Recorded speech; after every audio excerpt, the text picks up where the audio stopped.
In this video, we learn about the problems and agriculture reforms in agriculture. These are the problems of agriculture. First is lack of permanent source of irrigation. अगर जो दिक्कतें कहें कि एक किसान के लिए क्या दिक्कत है, तो पहली दिक्कत उसके लिए आती है lack of permanent source of irrigation, कि उसके पास परमानेंट सोर्स ऑफ इरिगेशन नहीं होते. हमारा एरिया उत्तर प्रदेश में कैनल्स, रिवर्स ये बहुत अच्छी तरीके से अडॉप्टेड है, हमें पानी बहुत आसानी से मिल जाता है. मैं कई जगह ऐसे हैं जहाँ पे आज भी परमानेंट सोर्स ऑफ इरिगेशन नहीं है. लोग किस पे डिपेंडेंट है? अपनी रेनफॉल पे. नेक्स्ट आता है डेफिशिएंसी ऑफ फाइनेंस. यहाँ तो पैसा टाइम से मिल जाता है, कई जगह ऐसे हैं जहाँ पे पैसा आपको टाइम से नहीं मिलता. स्मॉल एंड सेक्रेटेड होल्डिंग, इसका मतलब या तो आपके पास ज़मीन कम है और ज़मीन है बहुत सारी मगर वो अलग अलग जगह है. आपके पास 100 बीघे ज़मीन है और वो 5-5 बीघे ज़मीन 20 टुकड़े हैं आपके पास, तो ये तो भी गलत है ना. ज़मीन कैसी होनी चाहिए? आपके पास एक जगह ज़मीन होनी चाहिए. तो ये भी हमारे लिए एक दिक्कत है. Lack of organise marketing system, mandi जिसे हम कहते हैं कि हर जगह मंडी अवेलेबल नहीं होती, जगह जगह बहुत कम लिमिटेड जगह पे मंडी अवेलेबल होती हैं. तो lack of organise marketing system, exploitation of agricultural relationship और एक्सप्लोटेटिव एग्रीकल्चरल रिलेशनशिप, जो रिलेशंस होते हैं उसमें भी दिक्कत आती है कि एक जो फार्मर है वो इतनी मेहनत करे, कोई भी चीज़ बनाता है मगर उसके लिए कोई भी इम्प्लीमेंटेशन नहीं हो पाता किसी भी चीज़ का. वो आगे हम समझेंगे क्या है. अब देख लीजिए एग्रीकल्चर रिफॉर्म्स क्या हैं. 3 चीज़ें आपको मेरे साथ अभी के अभी याद करनी है. 3 रिफॉर्म्स है. पहले आपकी टेक्निकल रिफॉर्म्स, फिर है इंस्टीट्यूशनल रिफॉर्म्स, फिर है जनरल रिफॉर्म्स. क्या है? आपका टेक्निकल रिफॉर्म्स, फिर इंस्टीट्यूशनल रिफॉर्म्स और फिर क्या है? General reforms. अगर हम कहें टेक्निकल रिफॉर्म्स, इंस्टीट्यूशनल को हम कहते हैं लैंड रिफॉर्म्स. क्या कहते हैं उन्हें? हम लैंड रिफॉर्म्स कहते हैं. और जनरल रिफॉर्म्स जो कॉमनली सबके लिए होंगे. 3 रिफॉर्म्स हो गए आपके. कौन कौन से? टेक्निकल रिफॉर्म्स, लैंड रिफॉर्म्स और जनरल रिफॉर्म्स. अब टेक्निकल का मतलब कोई नए तरीके से काम करना, उसे टेक्निकल कहा जाता है. हमने जो हमारी जो दिक्कत थी, आपने सेकंड चैप्टर में पढ़ा भी होगा, जो हमारे पास मेन प्रॉब्लम थी वो ये थी कि स्टार्टिंग जब हमारा देश आज़ाद हुआ था उस टाइम पे हम फूड ग्रेन भी कहाँ से मंगाते थे? बाहर से मंगाते थे. तो हमारा एक ऑब्जेक्टिव पूरा नहीं होता, सेल्फ सफिशिएंसी. फिर क्या है? HYV सीड्स आए. क्या है? HYV सीड्स, जिन्हें हम मिरेकल सीड्स कहते हैं, हाई यार्डिंग वैरायटी सीड्स. इन सीड का क्या था? जो पर हेक्टर की प्रोडक्शन थी, पहले 1 बीघे में जो हम 10 क्विंटल कोई चीज़ उगा पा रहे थे वो सीधा 25-30 क्विंटल हो गई थी. एकदम इंक्रीज हुआ था प्रोडक्शन में. और स्टार्टिंग में याद रखना, स्टार्टिंग में ये चीज़ें हुई थी फूड क्रॉप के लिए. पहले ये वीट और राइस के लिए आई थी. किसके लिए आई थी? वीट और राइस के लिए. ज़्यादातर जो वीट और राइस की कमी को इन्होंने पूरा कर दिया था एकदम. तो HYV सीड्स क्या होते हैं? Miracle seeds. डिटेल पढ़ने से पहले समझते हैं इन्हें क्या क्या चीज़, इनके फ़ायदे क्या हैं और नुकसान क्या हैं. देखो किसी भी चीज़ के फ़ायदे भी हो सकते हैं, नुकसान भी हो सकते हैं. फ़ायदे क्या हैं भाई? हम जो सेल्फ सफिशिएंसी है उसे पूरा कर पाएंगे. किसानों की आय बढ़ गई थी इससे. किसानों ने अब मार्केटेबल सरप्लस ज़्यादा हो गया था. अपनी भाई गेहूँ उगाई, गेहूँ अपने लिए पूरी कर ली, अब जो बाकी बची वो बाहर बेच दी. तो ये फ़ायदे थे. अब नुकसान क्या थे? इसे पानी बहुत अच्छा चाहिए होता है इन सीड्स को. HYV सीड्स को इरिगेशन बहुत अच्छी चाहिए और पानी हर जगह अवेलेबल अच्छी तरह होता नहीं.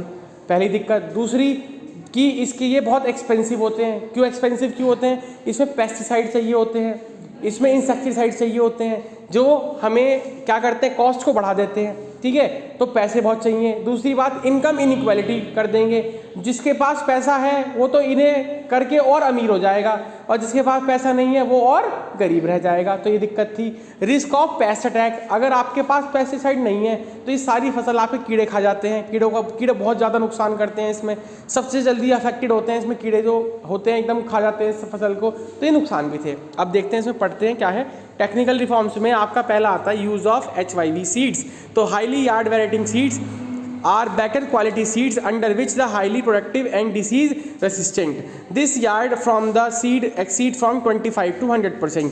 इन्होंने 25% से एकदम 100% पे प्रोडक्शन को बढ़ा दिया था as compare to yield from the normal seeds. कि नॉर्मल सीड की उपजाऊता 25% थी, इनकी कितनी थी?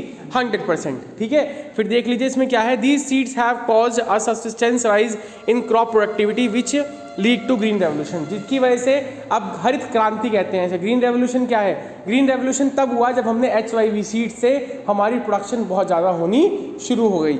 देख लीजिए ग्रीन रेवोल्यूशन क्या है. The term green revolution, green means crop and revolution means sudden change. Green का मतलब आपकी फसल और रेवोल्यूशन का मतलब एकदम बदल जाना. तो इसने क्या कहा? Togetherly green revolution means a sudden increase in the crop production due to the use of HYV seeds. HYV seeds को मिरेकल सीड्स भी कहते हैं, याद रखना.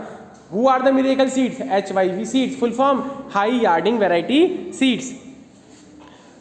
HYV seeds need reliable irrigation facility and financial resources to purchase the fertilizers and pesticides. इनमें fertiliser भी chemical वाले लगते हैं, कॉमन फर्टिलाइजर इनमें नहीं चलते, हमें केमिकल फर्टिलाइजर डालने ही पड़ते हैं तभी ये चीज़ उग पाती हैं, और पेस्टिसाइड हमें ज़रूरत बहुत ज़्यादा इनकी पड़ती है। तो इफेक्ट क्या है ग्रीन रेवोल्यूशन का? Substantial rise in the food grain production, एकदम फूड ग्रेन का प्रोडक्शन अच्छा खासा हो गया था। राइज इन प्रोडक्टिविटी एकदम बढ़ गई थी। अब इसने क्या करा फिर नेक्स्ट? यूज ऑफ पेस्टिसाइड और insecticides for plant protection, integrated pest management programme was adopted along with the adoption of HYV seeds. HYV seeds के साथ में पेस्ट मतलब कीड़ों से बचने के लिए भी प्रावधान लेके आए गए। नेक्स्ट है use of chemical fertilisers. Chemical fertilisers जो हमारी प्रोडक्टिविटी है उसे बढ़ा देते थे। Scientific form of management practice. अब मैं आपको एक चीज़ बता दूं कि इसमें क्या होता है कि पहले क्या होता था और अब क्या होता है। हम चलो पहले इसमें समझ लेते हैं। Scientific management of farming relates to selection of crop and their quality. Crop को सिलेक्ट करना, क्वालिटी हर तरह की क्वालिटी होती है, गेहूं में बहुत सारी क्वालिटी होती है, गन्ने में क्वालिटी होती है, तो हम वो सेलेक्ट करते हैं पहले। प्रिपरेशन ऑफ सॉइल, उसी के हिसाब से हम सॉइल में केमिकल्स डालते हैं, फर्टिलाइजर्स डालते हैं। उसके बाद रोटेशन ऑफ क्रॉप, हम एक बार में यहाँ पे अगर इस बार गेहूँ बोए हैं तो अगली बार इसमें गन्ना बो देंगे, फिर उसके बाद फिर गेहूँ बोएंगे। क्रॉप रोटेशन करते हैं, एक बार में एक बार चीज़ें नहीं उगाते। फिर उसमें है यूज़ ऑफ फर्टिलाइजर्स, और फर्टिलाइजर्स करते हैं वो क्या है? Scientific form of management practice, तरीके से काम करना खेती में। Mechanised means of cultivation to enable the small farmer to buy the agriculture machine. Cheap credit facilities are provided by the cooperative societies and commercial banks. Agricultural industrial corporations, क्या है इसका मतलब समझ लीजिए भाई। इसमें एक दिक्कत ये आई थी कि इनइक्वालिटी बढ़ जाएगी, तो इन्होंने क्या करा?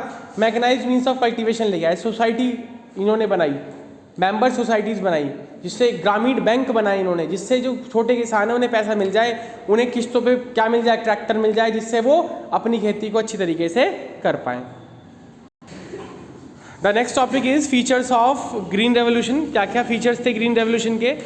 Steps in the crop productivity, तो पॉइंट आप समझ सकते हैं कि एकदम क्रॉप की प्रोडक्टिविटी बढ़ गई थी। Increase in the area under cultivation, अब हमने जो पहले कम एरिया करते थे, और देख लीजिए भाई अब जो HYV सीड्स है, पहले एक फसल को लगने में पूरा 1 साल होता था, अब वो 4-5 महीने में तैयार हो जाती है, तो ये चीज़ इसके अंदर आई है। Shift from subsistence to commercial farming, किसान अब अपने लिए नहीं मार्केट के लिए चीज़ें उगाते हैं। फिर सेल्फ सफिशिएंसी, सबसे इंपॉर्टेंट पॉइंट तो यही है आपका कि हमने कौन सा गोल अचीव करा, हमने सेल्फ सफिशिएंसी का, आत्मनिर्भर का।